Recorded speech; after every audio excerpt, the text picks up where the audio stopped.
Ladies and gentlemen of the class of '99, wear sunscreen. If I could offer you only one tip for the future, sunscreen would be it. The long-term benefits of sunscreen have been proved by scientists, whereas the rest of my advice has no basis more reliable than my own meandering experience. I will dispense this advice now. Enjoy the power and beauty of your youth. Oh, never mind. You will not understand the power and beauty of your youth until they've faded.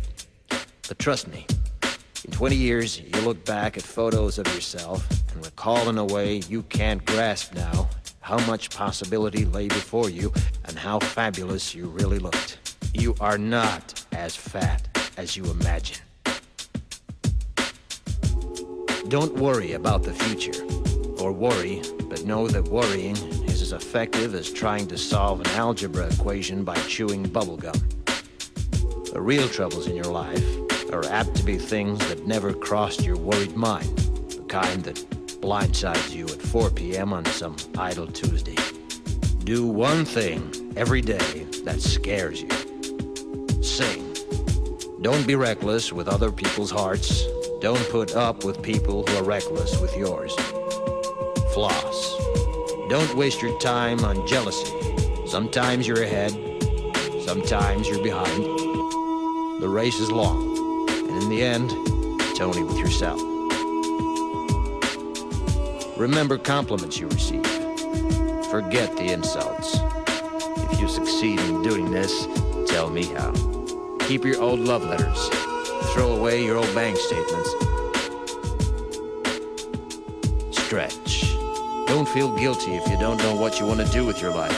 The most interesting people I know didn't know at 22 what they wanted to do with their lives. Some of the most interesting 40-year-olds I know still don't. Get plenty of calcium. Be kind to your knees. You'll miss them when they're gone. Maybe you'll marry, maybe you won't. Maybe you'll have children, maybe you won't. Maybe you'll divorce at 40. Maybe you'll dance the funky chicken on your 75th wedding anniversary. Whatever you do, don't congratulate yourself too much, or berate yourself either. Your choices are half chance. So are everybody else's. Enjoy your body. Use it every way you can. Don't be afraid of it, or what other people think of it. It's the greatest instrument you'll ever own. Dance. Even if you have nowhere to do it but in your own living room. Read the directions, even if you don't follow them. Do not read beauty magazines. They will only make you feel ugly.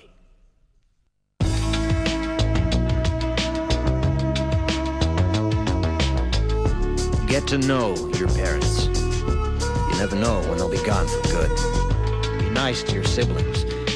They're your best link to your past and the people most likely to stick with you in the future. Understand that friends come and go, but with a precious few, you should hold on. Work hard to bridge the gaps in geography and lifestyle, because the older you get, the more you need the people you knew when you were young. Live in New York City once, but leave before it makes you hard. Live in Northern California once, but leave before it makes you soft. Travel. Accept certain inalienable truths. Prices will rise, politicians will philander, you too will get old. And when you do, you'll fantasize that when you were young, prices were reasonable, politicians were noble, and children respected their elders. Respect your elders. Don't expect anyone else to support you. Maybe you have a trust fund, maybe you'll have a wealthy spouse. But you never know when either one might run out. Don't mess too much with your hair, or by the time you're 40, it will look 85. Be careful whose advice you buy, but be patient with those who supply it. Advice is a form of nostalgia. Dispensing it is a way of fishing the past from the disposal, wiping it off, painting over the ugly parts, and recycling it for more than it's worth. But trust me on the sunscreen.